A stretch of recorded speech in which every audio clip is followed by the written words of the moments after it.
سوال: سنا ہے کہ اذان ہونے پر جو شخص مسجد میں نہ جائے تو گناہ گار ہے۔ اگر دوسرے شخص کے تاکید کرنے سے بھی وہ نماز کو نہ جائے تو کافر ہے۔ آیا یہ بات صحیح ہے یا نہیں؟ الجواب: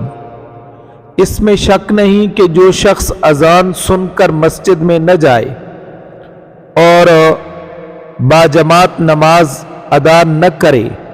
وہ گناہ گار ہے، اور اگر بالکل ہی تارک نماز ہے کہ نہ مسجد میں نماز پڑھنے کو جاتا ہے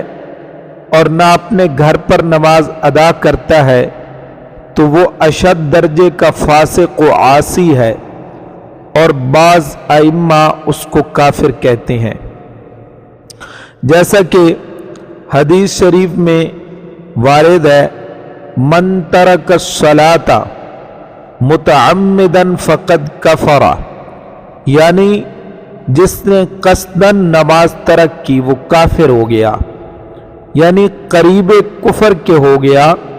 اور انکار کرنا فرضیت نماز کا بے اتفاق کفر ہے۔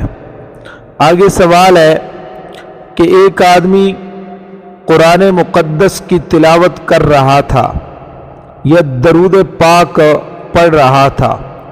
اور اذان ہونے لگی تو اذان کا جواب دے یا نہ دے اور قرآن مجید درود پاک پڑھتا رہے؟ جواب: در مختار اور شامی میں ہے